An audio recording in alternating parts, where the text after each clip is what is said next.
السلام علیکم ورحمۃ اللہ وبرکاتہ، نحمدہ ونصلی علی رسولہ الکریم، اما بعد فاعوذ باللہ من الشیطان الرجیم، بسم اللہ الرحمن الرحیم، رب اشرح لی صدری ویسر لی امری واحلل عقدۃ من لسانی یفقہوا قولی۔ ہم جنت کے بارے میں پڑھ رہے تھے، آج ہم انشاءاللہ کچھ بات جنت کے درجات کے بارے میں کریں گے، پھر جنت الفردوس کے بارے میں، جنت کی وسعت کے بارے میں، جنت کے باغات اور درختوں کے بارے میں۔ تو انشاءاللہ ہم شروع کرتے ہیں قرآن مجید کی ان آیات سے جو سورۃ قاف میں اللہ تعالیٰ نے جنت کے بارے میں فرمائی۔ وَأُزْلِفَتِ الْجَنَّةُ لِلْمُتَّقِينَ غَيْرَ بَعِيدٍ هَذَا مَا تُوعَدُونَ لِكُلِّ أَوَّابٍ حَفِيظٍ من خشي الرحمن بالغيب وجاء بقلب منيب ادخلوها بسلام ذلك يوم الخلود لهم ما يشاءون فيها ولدينا مزيد۔ اور جنت متقین کے قریب کر دی جائے گی جو کچھ دور نہ ہوگی، یہ ہے جس کا تم سے وعدہ کیا جاتا تھا، ہر اس شخص کے لیے جو بہت رجوع کرنے والا، خوب حفاظت کرنے والا ہو، جو رحمان سے بن دیکھے ڈر جائے اور رجوع کرنے والا دل لے کر آیا، اس میں سلامتی کے ساتھ داخل ہو جاؤ، یہی ہمیشہ رہنے کا دن ہے، ان کے لیے جو کچھ وہ چاہیں گے اس میں ہوگا، اور ہمارے پاس مزید بھی ہے۔ تو ہم پڑھ رہے تھے جنت کے درجات کے بارے میں اور ادنا درجے کے جنتی کے بارے میں۔ صحیح ترغیب و ترہیب میں آتا ہے کہ پل صراط سے بچ کر نکلنے والا آخری شخص بچنے کے بعد اللہ کا شکر ادا کرے گا، وہ کہے گا کہ اللہ کا شکر ہے جس نے مجھے وہ عطا کیا جو کسی کو عطا نہیں کیا، اس نے مجھے جہنم سے نجات دی جبکہ میں نے اسے دیکھ لیا۔ پھر اسے جنت کے دروازے کے پاس واقع نہر کی طرف لے جایا جائے گا، سو وہ غسل کرے گا، پس اس کی طرف اہل جنت کی خوشبو اور ان کے رنگ لوٹ آئیں گے، تو جو کچھ جنت میں ہے وہ اس کو دروازے کی درز سے دیکھے گا، یعنی سوراخ سے دیکھے گا، اور کہے گا اے میرے رب مجھے جنت میں داخل کر دے۔ تو اللہ تعالیٰ اس سے فرمائے گا کیا تو جنت کا سوال کر رہا ہے جبکہ میں نے تجھے جہنم سے نجات دے دی؟ پس وہ کہے گا اے میرے رب میرے اور اس کے درمیان ایسا پردہ بنا دے تاکہ میں اس کی آہٹ نہ سن سکوں۔ پھر وہ جنت میں داخل کر دیا جائے گا، اس کو اپنے سامنے اوپر ایک منزل دکھائی دے گی، گویا کہ اب وہ جس میں پہنچ چکا ہے وہ ایک خواب ہے، سو وہ کہے گا اے میرے رب مجھے یہ منزل عطا کر دے۔ تو اللہ تبارک و تعالیٰ اس سے فرمائے گا شاید کہ اگر میں تجھے وہ دے دوں تو اس کے علاوہ بھی مانگے، پس وہ کہے گا نہیں، مجھے تیری عزت کی قسم میں تجھ سے اس کے علاوہ کچھ اور نہیں مانگوں گا، اور اس سے اچھی اور کون سی منزل ہوگی؟ پھر وہ اسے دے دی جائے گی تو وہ اس میں اتر جائے گا، پھر اس کو اپنے سامنے ایک اور منزل دکھائی دے گی، گویا کہ اب وہ جس میں پہنچ چکا ہے وہ ایک خواب ہے، وہ کہے گا اے میرے رب مجھے یہ منزل دے دے۔ تو اللہ تبارک و تعالیٰ اس سے فرمائے گا شاید کہ اگر میں تجھے وہ دے دوں تو اس کے علاوہ بھی مانگے گا، پس وہ کہے گا نہیں اے میرے رب مجھے تیری عزت کی قسم اس سے اچھی اور کون سی منزل ہوگی؟ چنانچہ وہ اسے دے دی جائے گی، سو وہ اس میں اتر جائے گا اور پھر خاموش ہو جائے گا۔ پھر اللہ سبحانہ تعالیٰ جس کا ذکر بلند ہے فرمائے گا تجھے کیا ہوا، تو مانگ نہیں رہا؟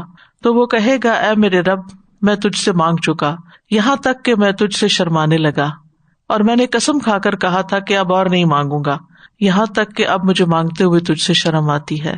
تو اللہ سبحانہ تعالیٰ فرمائے گا کیا تو خوش نہیں کہ میں تجھے دنیا کی پیدائش سے لے کر، یعنی جب سے دنیا بنی، اس کے فنا کرنے کے دن تک کی مانند اور 10 گنا زیادہ دے دوں، یعنی جتنی چیزیں اول سے آخر تک دنیا میں بنائی گئی وہ بھی، اور اس سے 10 گنا اور زیادہ۔ تو وہ کہے گا کہ اللہ کیا تو مجھ سے مذاق کرتا ہے، حالانکہ تو رب العزت ہے۔ پس رب تبارک و تعالیٰ اس کی اس بات پر ہنسے گا۔ راوی کہتے ہیں کہ میں نے عبداللہ بن مسعود کو دیکھا کہ جب وہ اس حدیث کے اس مقام پر پہنچے تو ہنس پڑے۔ تو ایک شخص نے ان سے کہا اے ابو عبد الرحمن میں نے آپ کو دیکھا ہے کہ آپ یہ حدیث کئی بار سناتے ہیں اور جب اس مقام پر پہنچتے ہیں تو آپ ہنس دیتے ہیں۔ تو انہوں نے کہا کہ میں نے رسول اللہ صلی اللہ علیہ وسلم کو یہ حدیث کئی بار سناتے ہوئے سنا، وہ جب بھی اس حدیث کے اس مقام پر آتے تو ہنس پڑتے، یہاں تک کہ آپ کے دندان مبارک نظر آتے، کہتے پس رب جس کا ذکر بلند ہے فرمائے گا نہیں میں مذاق نہیں کر رہا لیکن میں اس پر قادر ہوں، تو مانگ۔ وہ کہے گا مجھے لوگوں سے ملا دیجیے، یعنی وہاں بھی ظاہر ہے کہ خوشیاں جو ہیں وہ لوگوں کے ساتھ ہی ہوتی ہیں، انسان کے اندر جو سوشلائزنگ کا ایک ایلیمنٹ ہے۔ جنت کتنی بھی خوبصورت ہو، کتنی بھی بڑی بڑی نعمتیں ہوں، لیکن اکیلا پن تو پھر اکیلا پن ہے۔ تو اللہ تعالیٰ فرمائے گا جا تو لوگوں سے جا مل، چنانچہ وہ چلے گا اور جنت میں دوڑ لگائے گا، یہاں تک کہ جب وہ لوگوں کے قریب ہوگا اس کے لیے موتیوں کا ایک محل بلند کر دیا جائے گا تو وہ سجدے میں گر پڑے گا۔ پھر اس کو کہا جائے گا تو اپنا سر اٹھا، تجھے کیا ہوا؟ وہ کہے گا میں نے اپنے رب کو دیکھا ہے، کیونکہ اس نے رب کو دیکھا نہیں تو وہ سمجھے گا کہ شاید یہی رب ہے، یا میرے لیے میرے رب نے تجلی اور ظہور فرمایا ہے۔ پس کہا جائے گا یہ تو تیری منزلوں میں سے ایک منزل ہے۔ فرمایا پھر وہ ایک شخص سے ملے گا اور اس کے لیے سجدہ کرنے لگے گا، یعنی ایکسائٹمنٹ میں اور حیرانی میں۔ تو اس کو کہا جائے گا رک جا، تو وہ کہے گا میرا خیال ہے کہ تو فرشتوں میں سے ایک فرشتہ ہے۔ تو وہ کہے گا میں تیرے خزانچیوں میں سے ایک خزانچی ہوں اور تیرے غلاموں میں سے ایک غلام ہوں، میرے ماتحت 1000 محافظ اور خادم ہیں جن پر میں نگران ہوں، یعنی میں ان سب کا ذمہ دار ہوں۔ یعنی ظاہر ہے وہ اس کے خزانوں اور ان سب چیزوں کے جو مینجمنٹ کا عملہ ہے وہ سارا ہوگا۔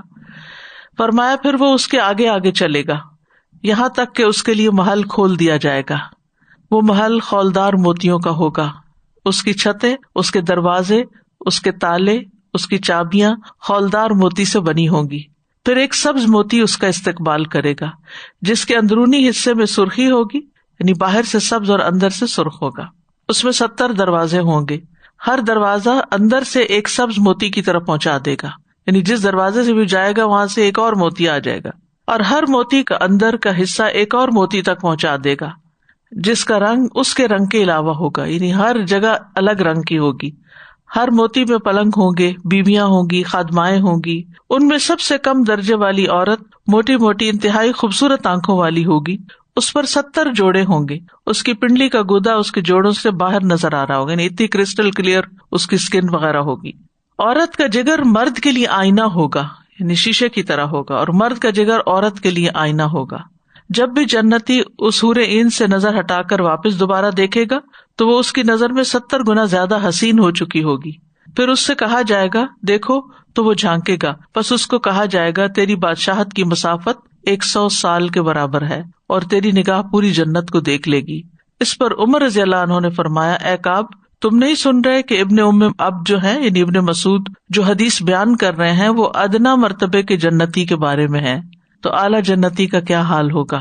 انہوں نے کہا امیر المومنین جسے کسی آنکھ نے نہیں دیکھا، کسی کان نے نہیں سنا، بے شک اللہ بلند ذکر والے نے ایک ایسا گھر تیار کیا ہے جس میں اس نے جو چاہا رکھا، بیویاں ہیں، پھل اور میوے اور مشروبات ہیں، پھر اس پر مہر لگا دی، پھر اسے اس کی مخلوق میں سے کسی نے نہیں دیکھا، نہ جبریل نے نہ ان کے علاوہ کسی اور فرشتے نے۔ پھر کعب نے یہ آیت تلاوت فرمائی فلا تعلم نفس ما اخفی لهم من قرۃ اعین جزاء بما كانوا يعملون، کوئی نفس نہیں جانتا کہ اس کی آنکھوں کی ٹھنڈک اور راحت کے لیے کیا چھپایا گیا ہے، یہ ان کی وہ جزا ہے جو انہوں نے کام کیے، یعنی جنہوں نے عمل کیا اور جو بڑے درجے کے جنتی ہیں ان کی جنتیں تو کسی نے دیکھی تک نہیں، کسی فرشتے تک نے، حتیٰ کہ جبریل علیہ السلام نے بھی نہیں دیکھی۔ اور اس کے علاوہ اس نے 2 جنتیں بنائی ہیں جنہیں اس نے جتنا چاہا مزین کر دیا ہے، اور اس نے ان دونوں کو اپنی مخلوق میں سے جسے چاہا دکھا دیا۔ پھر فرمایا کہ جس کا اعمال نامہ علیین میں ہوگا وہ اس گھر میں اترے گا جسے کسی نے کبھی نہیں دیکھا، یہاں تک کہ ایک شخص علیین والوں میں سے ہوگا، وہ نکلے گا اور اپنی بادشاہت میں چلے گا تو کوئی خیمہ جنت کے خیموں میں سے باقی نہ رہے گا مگر اس میں اس کے چہرے کی روشنی داخل ہو جائے گی، یعنی انسان خود اتنا حسین ہوگا کہ اس کے چہرے کی روشنی جو ہے وہ دور دور تک جا رہی ہوگی، پس وہ اس کی خوشبو سے خوش ہوں گے اور وہ کہیں گے اس ہوا اور اس خوشبو پر تعجب ہے، یہ خوشبو تو علیین والوں میں سے کسی شخص کی ہے جو نکل کر اپنی بادشاہت کی سیر کر رہا ہے۔ انہوں نے فرمایا کہ اے کعب یہ دل تو اپنے سینوں سے نکل گئے، ذرا تھامو ان کو، یعنی اتنا حسن اور اتنا سب کچھ سوچ کر۔ تو کعب نے فرمایا جہنم کے لیے قیامت کے دن سانس ہوگا، کوئی مقرب فرشتہ اور نبی مرسل نہ ہوگا مگر وہ اپنے گھٹنوں کے بل گر پڑے گا، یہاں تک کہ ابراہیم خلیل اللہ کہیں گے اے میرے رب نفسی نفسی، یہاں تک کہ اگر تیرے عمل کے ساتھ 70 نبیوں کے عمل کا اضافہ کر دیا جائے تو بھی تجھے یہی گمان ہوگا کہ تیری نجات نہیں ہوگی. یعنی وہ اتنا ہولناک دن ہوگا، اتنا خوف ہر ایک پہ طاری ہوگا کہ انسان کو اس کے عمل بہت تھوڑے نظر آئیں گے. اور حقیقت ہے ہمارے اعمال ہیں بھی بہت کم، جنت تو اس سے بہت زیادہ قیمتی ہے. لیکن جنت کے لیے جو سب سے قیمتی چیز ہے وہ اخلاص ہے، توحید ہے، اللہ کی عبادت ہے، اللہ کے ساتھ کسی کو شریک نہ کرنا ہے. اسی طرح آخری جنتی کی جنت کے بارے میں صحیح مسلم میں آتا ہے، رسول اللہ صلی اللہ علیہ وسلم نے فرمایا کہ موسیٰ علیہ السلام نے ایک مرتبہ اپنے رب سے پوچھا کہ جنت والوں میں سے سب سے کم درجے کا کون سا آدمی ہوگا؟ اللہ تعالیٰ نے فرمایا وہ ایک آدمی ہوگا جو سارے جنتیوں کے جنت میں داخل ہونے کے بعد جنت میں داخل ہوگا. اس آدمی سے کہا جائے گا کہ جاؤ جنت میں داخل ہو جاؤ.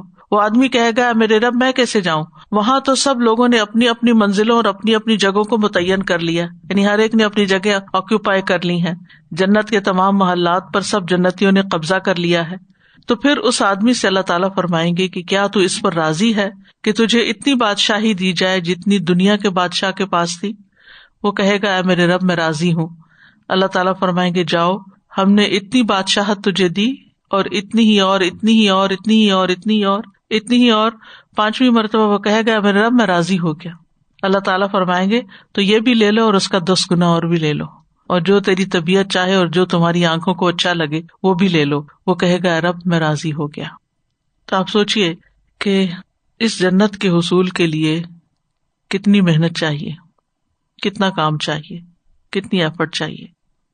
اگر اس کی قیمت ادا کرنی پڑے تو ہمارے پاس کون سی قیمت ہے؟ کوئی قیمت ہی نہیں ہے. اور یہی وجہ ہے کہ اہل جہنم کے مقابلے میں اہل جنت بہت تھوڑے ہوں گے، بہت کم ہوں گے.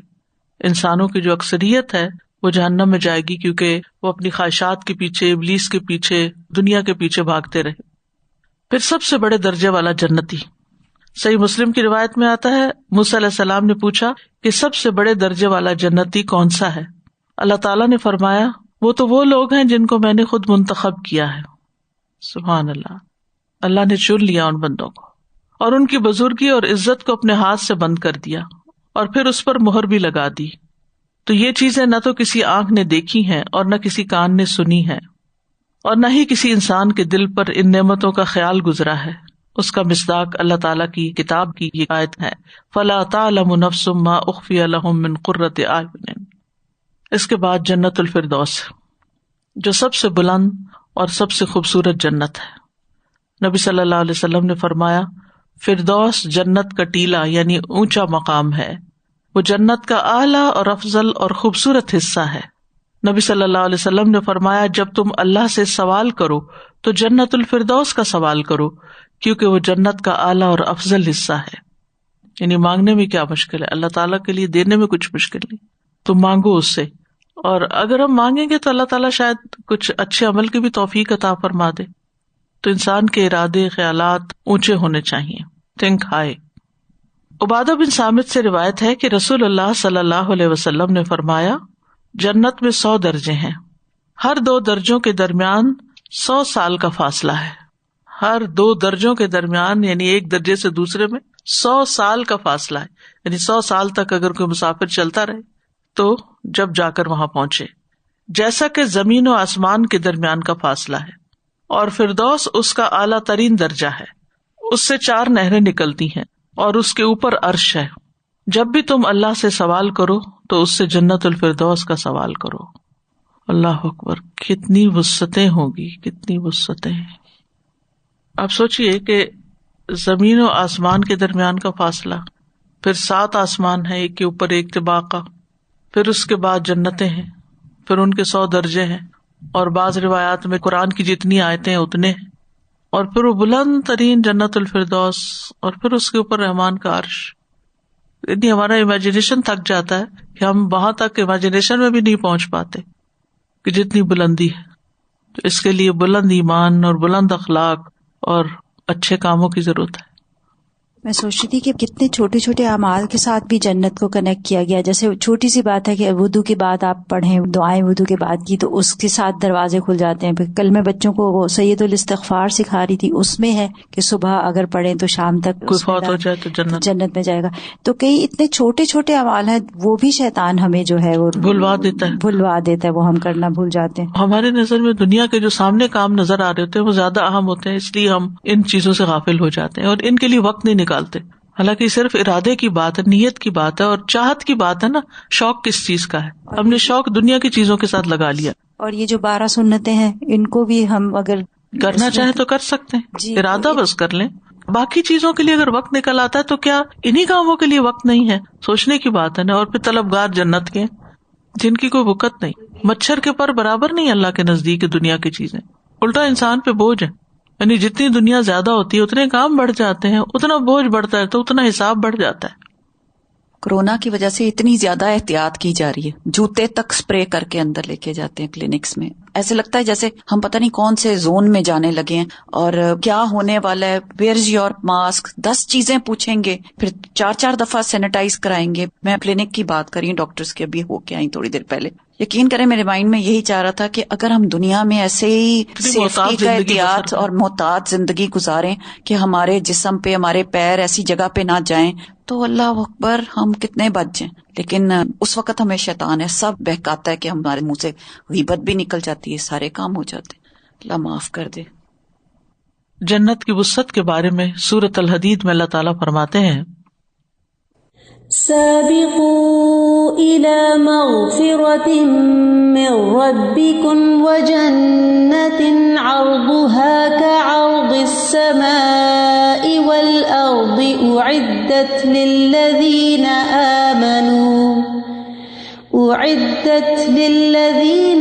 آمنوا بالله ورسله ذلك فضل الله يؤتيه من يشاء والله ذو الفضل العظيم.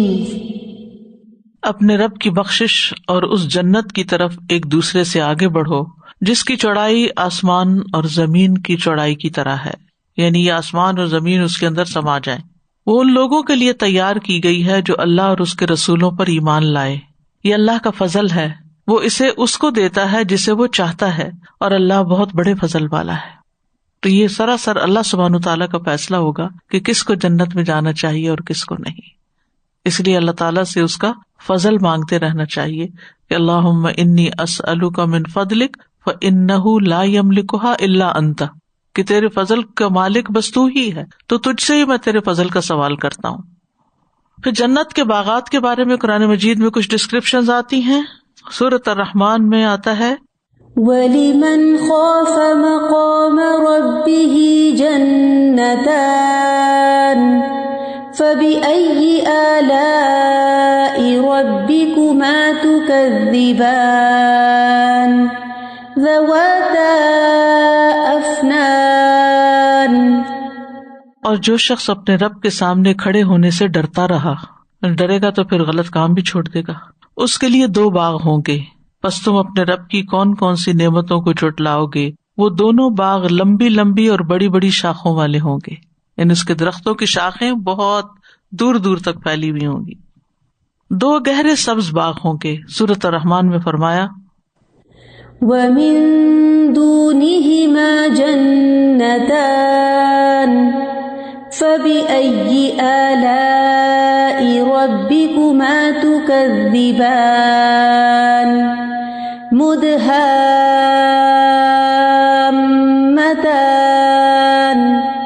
فَبِأَيِّ آلَاءِ رَبِّكُمَا تُكَذِّبَانِ. اور ان 2 باغوں کے علاوہ اور 2 باغ ہیں. جو پیچھے بات آئی نا وَلِمَنْ خَافَ مَقَامَ رَبِّهِ جَنَّتَانِ، تو ان جنتان کے علاوہ 2 اور جنتیں ہیں. فَبِأَيِّ آلَاءِ رَبِّكُمَا تُكَذِّبَانِ، تو تم اپنے رب کی کن کن نعمتوں کو جھٹلاؤ گے. مُدْهَامَّتَانِ، دونوں سیاہی مائل گہرے سبز رنگ کے ہیں. فَبِأَيِّ آلَاءِ رَبِّكُمَا تُكَذِّبَانِ، تو تم اپنے رب کی نعمتوں میں سے کس کس کو جھٹلاؤ گے. اصل میں فرق ہوگا اصحاب الیمین اور مقربین کے درمیان.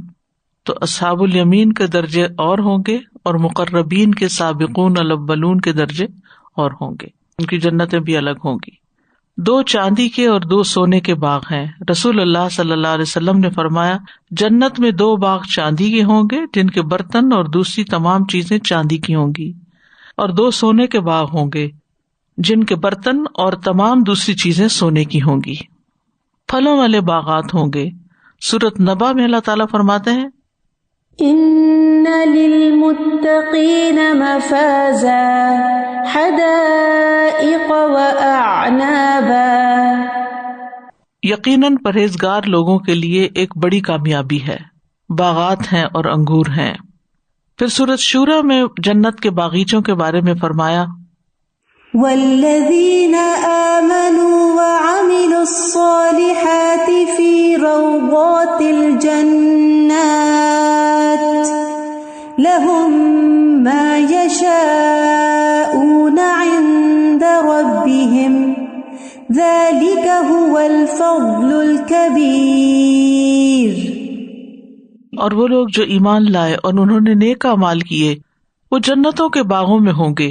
ان کے لیے جو وہ چاہیں گے ان کے رب کے پاس ہوگا، جو وہ چاہیں گے. یہی بہت بڑا فضل ہے. تو جنت کے ساتھ باغ کا جو تصور ہے وہ لازم و ملزوم ہے. یعنی جنت کو ڈرائی پلیس نہیں ہے، کوئی کنکریٹ کا جنگل نہیں ہے، بلکہ سرسبز باغوں پر مشتمل ہے جس میں پھل بھی ہوں گے اور دیگر تمام نعمتیں بھی ہوں گی. نہریں جاری ہوں گی اور چشمے بہ رہے ہوں گے اور بہترین کمپینینز ہوں گے اور راحتیں ہی راحتیں ہوں گی. میں یہ سوچ رہی تھی کہ یہ جو مصنوعی چیزیں ہیں جس سے انسان خوشی لینے کی کوشش کر رہا ہے بہت ہی ٹیمپریری ہوتی ہے وہ، لیکن جب ہم اللہ کی شان بیان کرتے ہیں اور باہر جب نکلتے ہیں اور اس سبزے کو دیکھتے ہیں اور نیچر کو دیکھ کے جب سمجھتے ہیں تو وہ ایکچولی انسائڈ آپ کو افیکٹ کرتی ہے اسی خوشی.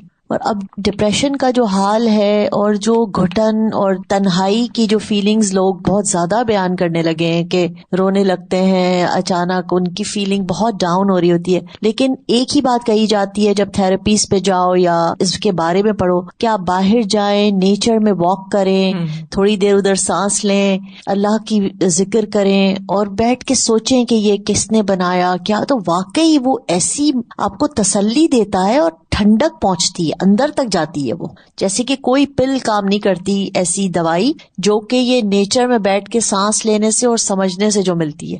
لیکن اس کا مزہ وہی انسان لے سکتا ہے جو اپنے آپ کو مصنوعی چیزوں سے تھوڑا سائڈ پہ کر کے نیچر کی طرف نکلے.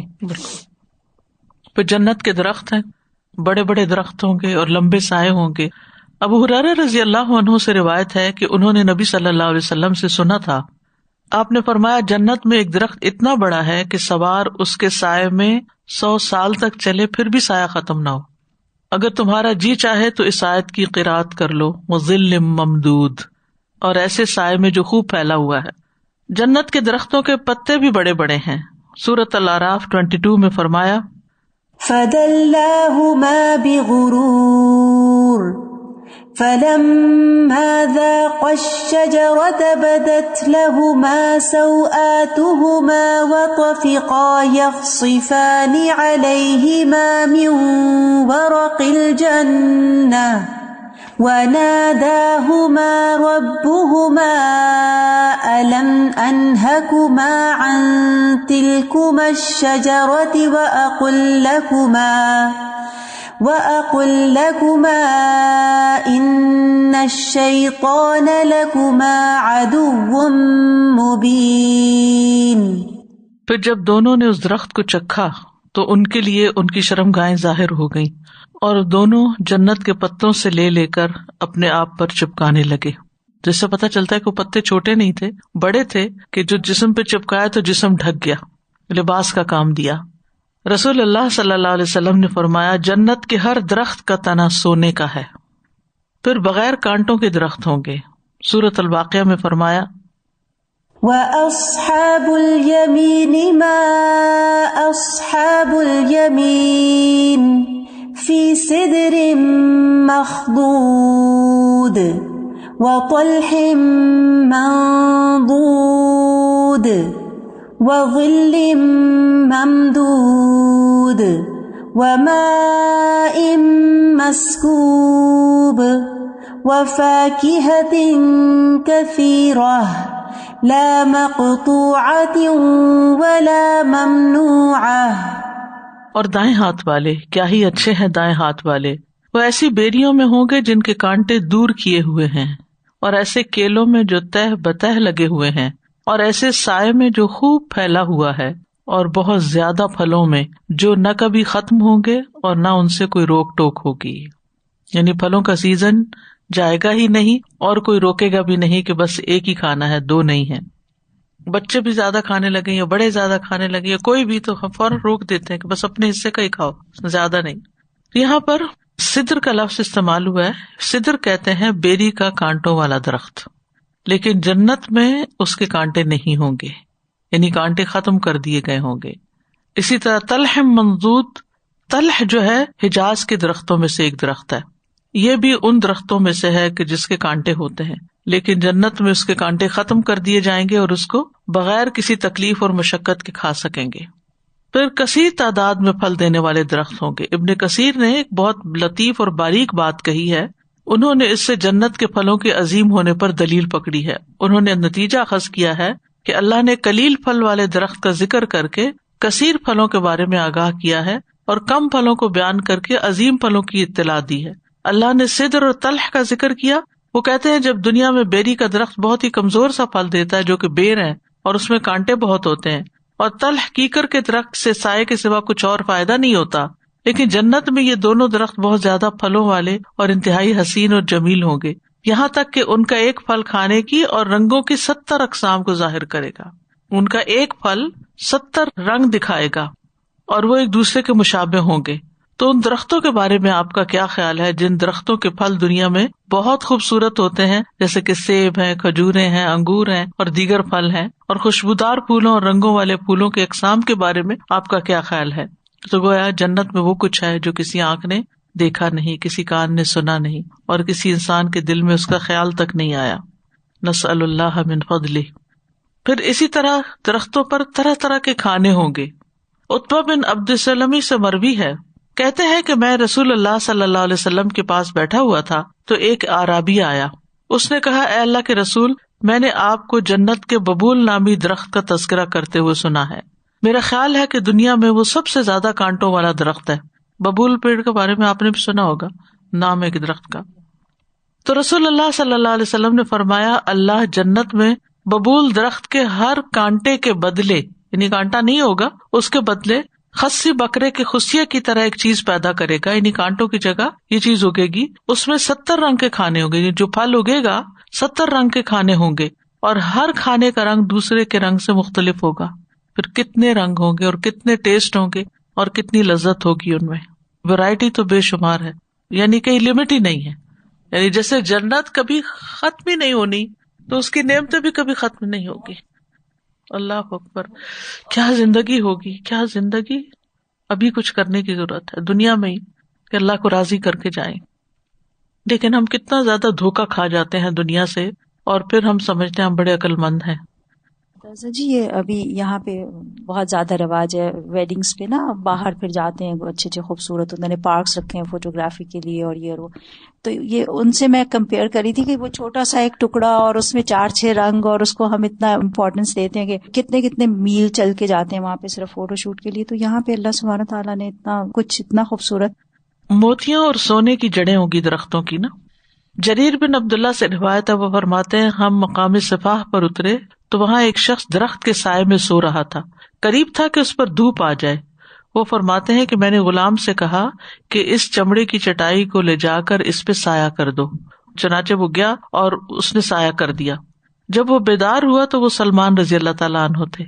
میں ان کے پاس آیا اور انہیں سلام کیا. انہوں نے فرمایا، اے جریر، اللہ کے لیے تواضع اختیار کرو. بے شک جو دنیا میں اللہ کے لیے عاجزی اختیار کرتا ہے، اللہ اس کو قیامت کے دن بلندی عطا فرماتے ہیں. اے جریر، کیا تم جانتے ہو کہ قیامت کے دن اندھیرے کیا ہوں گے؟ میں نے کہا میں نہیں جانتا. انہوں نے فرمایا، لوگوں کے باہم کیے ہوئے ظلم. پھر انہوں نے اپنی 2 انگلیوں کے درمیان ایک تنکا پکڑا، قریب تھا کہ مجھے دکھائی نہ دے. پھر انہوں نے فرمایا، اے جریر، اگر تم جنت میں اس طرح کے تنکے ڈھونڈنا چاہو تو نہیں ملیں گے، تنکے نہیں ہوں گے وہاں.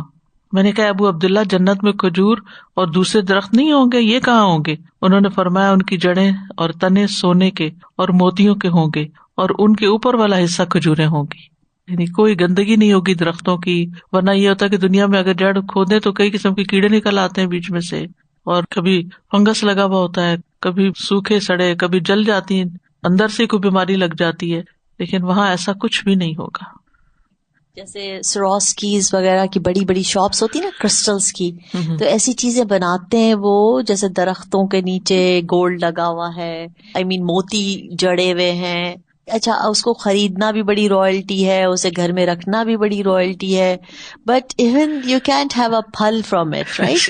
کھجوریں نہیں لگتی, نہیں کچھ, نہ کھجوریں لگیں گی نہ کچھ, اور ڈر یہ ہوگا کہ یہ ٹوٹ جائے گا کیونکہ کرسٹل کا بنا ہوا ہے اور پھر اتنا expensive, and you feel like یہ سارا کچھ کتنا ornaments ہیں بس خالی. لیکن اگر انسان سوچے کہ یہ تو ریئل ہوگا, میرے آس پاس ہوگا, اور ہم سوچ بھی نہیں سکتے کہ ریئل کیسے ہوگا, تنے کیسے گولڈ کے ہوئیں گے, اور چوری بھی نہیں ہو رہی ہوگی.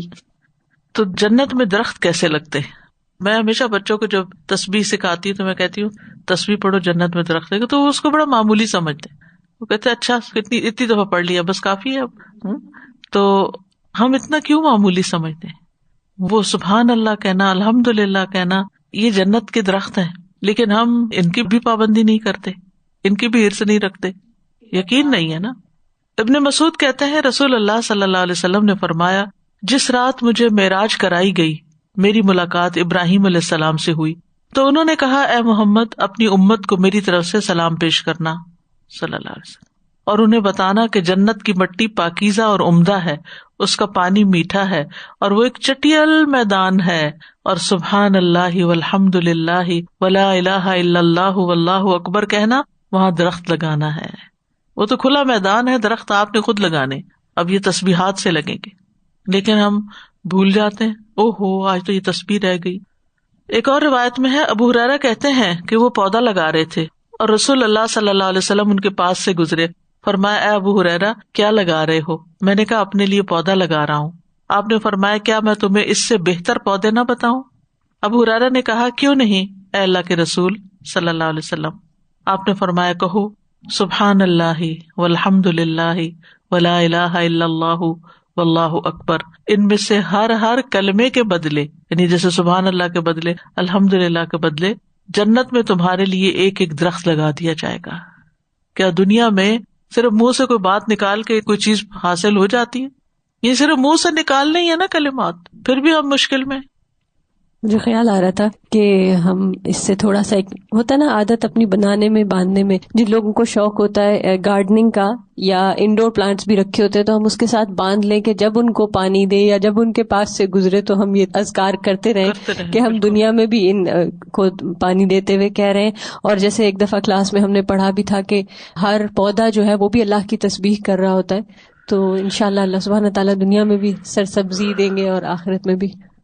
استاذہ یہاں پہ نا وہ ٹری پلانٹنگ ہوتی ہے تو الہدا کی ٹیم بھی جاتی ہے. تو استاذہ جی وہ جیسے جتنے والنٹیئرس اس کے حساب سے انہوں نے رکھے ہوتے ہیں, ہر والنٹیئر کے لیے 3-4 تو کئی گھنٹوں کا پروجیکٹ ہوتا ہے وہ, جیسے ایک ایک بندے کے 4 انہوں نے رکھے ہیں. جی ہاں, اور یہاں تو بس آپ نے ایک کلمہ کہا, اور یہ اس لیول کا ٹری بھی نہیں ہے, اس میں سے یہ بھی نہیں پتا کہ کتنے گرو ہوں گے اور کتنے نہیں ہوں گے. تو سبحان اللہ اتنے آسان عمل ہیں اس وقت. سزا جیسے ابھی یہ فال کا موسم آیا ہے تو بس دل جیسے باغ سا ہو جاتا ہے, جیسے باہر نکلتے ہیں نا, پتہ نہیں کیا چیز ہوتی ہے, جیسے کہ ایک خوشی کی لہر میرے دل میں سے گزر جاتی ہے. مجھے ایسا ہوتا ہے یہ پتہ نہیں کیا ٹونک مل گیا, ایک دم ایک درخت کا کوئی پتا بھی ایک دم کلرز جو دکھتے ہیں. تو اتفاق ہوا کہ میں نے سوچا تھا میں ڈفرینٹ پارکس میں جا کے دیکھوں گی. تو ابھی پرسوں ہی جب جانے کا موقع ملا, وہاں پہ باقاعدہ لوگوں کو ہائر کیا ہے, فوٹوگرافرز کو, کہ ہمارے بچوں کی پکچرز لو اور ہماری ادھر لو اس پتے کے ساتھ, اس کلر کے ساتھ. I was just thinking کہ ایمان تو نہیں ہے, وہ گورے ہیں سارے, نہ سبحان اللہ کہہ رہے ہیں کسی کلر کو دیکھ کے، نہ الحمدللہ کہہ رہے ہیں، بس ایک سپرفیشل خوشی ہے کہ کلرز کو انجوائے کر رہے ہیں. مگر ہم ایز اے مسلمان اگر وہاں جاتے ہیں تو ہمیں ایک ایک پتے پہ ایسا لگ رہا تھا کہ بس اللہ کی شان بیان کرتے کرتے ایسا لگ رہا تھا ختم ہو جائیں گے ورڈز یا منہ سوکھ جائے گا، مگر اللہ کی تعریف ختم نہیں ہو رہی تھی، کیونکہ سازا ہر پتے میں ایک الگ بیوٹی تھی. کسی میں پتہ نہیں ابھرے ہوئے وہ لائنیں آ رہی ہیں، کسی کے کلرز کی اتنی ویرائٹی ہے، sheds of yellow, sheds of orange, sheds of green, and I was feeling like یہ کیا ہے، یہ جیسے جنت کا ٹکڑا نیچے آ گیا ہو، ایک دم سے دل میں وہ آتا ہے. مگر پھر تسبیح کرنے کا دل کرتا ہے. بالکل. مگر most people were not doing تسبیح، they were just like having like fun کر رہے. سبحان اللہ العظیم و بحمدہ کہنے سے جنت میں درخت لگنا. جابر بن عبداللہ کہتے ہیں نبی صلی اللہ علیہ وسلم نے فرمایا، جو شخص سبحان اللہ العظیم و بحمدہ کہے گا اس کے لیے جنت میں کھجور کا ایک درخت لگایا جائے گا. پھر مریض کی عیادت کرنے پر جنت میں باغ ملنا. باغ. حضرت علی رضی اللہ عنہ کہتے ہیں کہ جو شخص شام کے وقت کسی مریض کی عیادت کے لیے نکلتا ہے تو اس کے ساتھ 70,000 فرشتے بھی نکلتے ہیں جو اس کے لیے صبح تک بخشش طلب کرتے رہتے ہیں، اور جنت میں اسے ایک باغ بھی حاصل ہوگا. اور جو صبح کے وقت اس کی عیادت کے لیے نکلے تو اس کے ساتھ 70,000 فرشتے بھی نکلتے ہیں جو اس کے لیے شام تک بخشش طلب کرتے رہتے ہیں، اور جنت میں اسے ایک باغ بھی حاصل ہوگا. پھر جنت کا سایہ. جنت کے سائے گھنے ہوں گے. سورۃ یاسین میں آتا ہے، ان اصحاب الجنة اليوم في شغل فاكهون هم وازواجهم في ظلال على الارائك متكئون. بے شک جنت کے رہنے والے آج ایک شغل میں خوش ہیں، وہ اور ان کی بیویاں گھنے سایوں میں تختوں پر تکیے لگائے ہوئے بیٹھے ہیں. ہمیشہ رہنے والے سائے ہوں گے. سورۃ الرعد میں آتا ہے، مثل الجنة التي وعد المتقون تجري من تحتها الأنهار أكلها دائم وظلها تلك عقبى الذين اتقوا وعقبى الكافرين النار. اس جنت کی صفت جس کا متقی لوگوں سے وعدہ کیا گیا ہے یہ ہے کہ اس کے نیچے سے نہریں بہ رہی ہیں، اس کا پھل ہمیشہ رہنے والا ہے اور اس کا سایہ بھی ہمیشہ. یہ ان لوگوں کا انجام ہے جو متقی بنے، اور کافروں کا انجام آگ ہے. پھر جنت کے پھلوں کے بارے میں آتا ہے کہ جنت کے پھل بے شمار ہیں. سورۃ زخرف میں ہے، لَكُمْ فِيهَا فَاكِهَةٌ كَثِيرَةٌ مِّنْهَا تَأْكُلُونَ. تمہارے لیے اس میں بہت سے میوے ہیں جن سے تم کھاتے ہو. من پسند پھل ہوں گے. سورۃ الواقعہ میں آتا ہے، وَفَاكِهَةٍ مِّمَّا يَتَخَيَّرُونَ. من پسند پھل ہوں گے. سورۃ الواقعہ میں آتا ہے، وَفَاكِهَةٍ كَثِيرَةٍ لَا مَقْطُوعَةٍ وَلَا مَمْنُوعَةٍ. اور بافرات پھل ہوں گے جو کبھی ختم نہ ہوں گے اور نہ کبھی روکے جائیں گے. انہیں وہ پھل کھانے کو ملیں گے جو وہ پسند کریں گے. مما یتخیرون، من پسند پھل ہوں گے. پھلوں کی بھی مختلف اقسام ہوں گی. سورۃ الرحمن میں ہے، فِيهِمَا مِن كُلِّ فَاكِهَةٍ زَوْجَانِ. ان دونوں میں ہر پھل کی 2 قسمیں ہیں. سورۃ الرحمن میں کھجور اور انار کے درختوں کے بارے میں ہے، فِيهِمَا فَاكِهَةٌ وَنَخْلٌ وَرُمَّانٌ. اس میں پھل ہیں اور کھجور اور انار کے درخت ہیں. پھر یہ پھل بہت بڑے بڑے ہوں گے. عتبہ بن عبد السلمی کہتے ہیں، ایک دیہاتی شخص نبی صلی اللہ علیہ وسلم کی خدمت میں حاضر ہوا اور حوض کوثر کے متعلق سوال پوچھنے لگا. پھر جنت کا ذکر کیا تو اس نے پوچھا، کیا جنت میں میوے ہوں گے؟ آپ نے فرمایا ہاں. اس نے پوچھا کہ جنت میں انگور ہوں گے؟ آپ نے فرمایا ہاں. اس نے پوچھا اس کے خوشوں کی موٹائی کتنی ہوگی؟ آپ نے فرمایا چتکبرے کوے کی 1 مہینے کی مسلسل مسافت جس میں وہ رکے نہیں. یعنی ایک کوا ہے جو 2 کلر کا ہے اور وہ 1 مہینہ اڑے اور جس میں بالکل سٹاپ نہیں لے تو اتنا بڑا ایک خوشہ ہوگا. اس نے پوچھا ایک دانے کی موٹائی کتنی ہوگی؟ آپ نے فرمایا کیا تمہارے والد نے اپنی بکریوں میں سے کوئی بڑا مینڈا ذبح کیا؟ اس نے کہا جی ہاں. آپ نے فرمایا پھر اس نے اس کی کھال اتار کر تمہاری والدہ کو دی اور کہا کہ یہ ڈول بنا لو؟ اس نے کہا جی ہاں. پھر وہ کہنے لگا اس طرح تو وہ ایک دانہ ہی مجھے اور میرے سارے گھر والوں کو سیراب کر دے گا. آپ نے فرمایا ہاں، اور تمہارے تمام خاندان والوں کو بھی سیراب کر دے گا. یعنی اتنا زیادہ ہوگا ایک دانہ، اتنا بڑا. ایک میں نے ریسرچ کی تھی، مجھے یاد آ گئی ابھی ایک دم سے سارا پڑھ کر، کہ 3 چیزیں دنیا میں بہت زیادہ جس کے پیچھے لوگ بھاگتے ہیں. ایک بیوٹی ہوتی ہے، کوالٹی ہوتی ہے، اور ایک ریالٹی ہوتی ہے. تو دنیا میں تو بیوٹی بھی ختم ہو جاتی ہے، نہ اس کا کوئی وقت ہوتی، نہ اس سے کوئی جنت مل سکتی ہے. یا کوالٹی ہوتی ہے، جیسے یہ ہر چیز کی، آپ جیسے انگور کی کوالٹی، اس کا پھل بندہ ہے تو اس کی کیا کوالیفیکیشن ہے، اس نے کیا پڑھا ہے، اس نے کیا کیا. لیکن جو ریالٹی ہوتی ہے وہ باقی رہتی ہے. لیکن یہاں پر جنت کے لیے بیوٹی بھی ہے، کوالٹی بھی ہے، اور ریالٹی بھی، اور کبھی ختم نہیں ہوگی، کبھی ختم ہونے والی. جنت کے خوشے کے سائز کے بارے میں آپ نے فرمایا میں نے جنت دیکھی تو اس میں سے ایک خوشہ لینا چاہا، اگر میں لے لیتا تو اس وقت تک تم اسے کھاتے رہتے جب تک دنیا موجود ہے. اسی طرح عبداللہ بن ابی الہدیل کہتے ہیں ہم عبداللہ بن مسعود کے ساتھ شام یا عمان میں تھے تو لوگوں نے جنت کا تذکرہ کیا. پس انہوں نے کہا جنت کے انگوروں کے گچھوں میں سے ایک گچھا یہاں سے لے کر صنعاء یعنی یمن تک بڑا ہوگا. ایک انگور کے جوس سے بڑا ڈول بھر جاتا. ابو سعید خدری رضی اللہ عنہ کہتے ہیں کہ رسول اللہ صلی اللہ علیہ وسلم نے فرمایا مجھ پر جنت پیش کی گئی تو میں یعنی جنت میں گیا تاکہ اس میں سے کچھ لاؤں، تو اس میں سے میں توڑنے لگا کہ میں تمہیں اس کو دکھاؤں، تو میرے درمیان رکاوٹ حائل کر دی گئی. پس ایک شخص نے کہا اللہ کے رسول انگور کے دانے کا پانی کتنا ہوگا؟ آپ نے فرمایا کہ سب سے بڑے ڈول کے برابر جو تمہاری ماں نے کبھی بنایا ہو. اس سے پتہ چلتا ہے کہ عورتیں چلائی وغیرہ کا کام کرتی تھی. پچھلی روایت میں بھی عورت کا ذکر ہے، یہاں بھی. پھر جھکے ہوئے پھل ہوں گے، سورۃ الحاقہ میں آتا ہے قطوفها دانیہ، اس کے پھلوں کے گچھے جھک رہے ہوں گے. ابو العالیہ کہتے ہیں قطوفها کا مطلب یہ ہے کہ جنت کے میوے ایسے نزدیک ہوں گے کہ جنتی جس طرح چاہیں گے ان کو توڑ سکیں گے. دانیت ان کا مطلب بھی نزدیک ہونا ہے. پھر بغیر گٹلی کے میٹھے اور نرم پھل ہوں گے. ابن عباس کہتے ہیں کہ جنت کی کھجوروں کے تنے سب زمرد کے ہیں اور کھجور کی ٹہنیوں کا ابتدائی حصہ سرخ سونے کا ہے. سبحان اللہ. پھر وہ آہستہ آہستہ شیڈ بدل جائے گا. اور اس کی ٹہنیوں کا چھلکا جنتیوں کا لباس ہوگا اور ان میں سے کچھ کپڑے اور کچھ ہلے ہوں گے. اس کے پھل مٹکوں اور ڈولوں کے برابر ہوں گے. وہ دودھ سے زیادہ سفید، شہد سے زیادہ میٹھے، مکھن سے زیادہ نرم ہوں گے اور ان میں گٹلیاں نہیں ہوں گی. دنیا میں تو اچھے سے اچھے پھل میں بھی گٹلی ہوتی ہے، اس کے ذائقے کی بھی کوئی شیورٹی نہیں ہوتی. ٹہنیاں از خود جھک رہی ہوں گی. سورۃ الانسان میں فرمایا وَدَانِيَةً عَلَيْهِمْ ظِلَالُهَا وَذُلِّلَتْ قُطُوفُهَا تَذْلِيلًا، اور اس کے سائے ان پر جھکے ہوئے ہوں گے اور اس کے خوشے تابع کر دیے جائیں گے. خوب تابع کیا جانا یعنی انہیں کھانے سے منع نہیں کیا جائے گا بلکہ ٹہنیاں خود بخود ان کی طرف جھک آئیں گی، کوئی رکاوٹ نہیں ہوگی.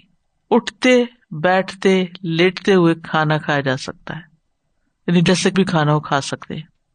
ان دنیا میں تو آپ دیکھیے نا، سب کی اجازت بھی نہیں ہے کہ آپ کھڑے ہو کے کھائیں یا لیٹ کے کھائیں. براء ابن عازب کہتے ہیں اللہ تعالیٰ کے اس فرمان کے بارے میں وَذُلِّلَتْ قُطُوفُهَا تَذْلِيلًا، اور اس کے خوشے تابع کر دیے جائیں گے، خوب تابع کیا جانا، کہ جنتی لوگ جنت کے پھلوں اور میووں میں سے اٹھے بیٹھتے اور لیٹے ہوئے کھاتے رہیں گے. اللہم انا نسألک الجنہ. وآخر دعوانا ان الحمد للہ رب العالمین.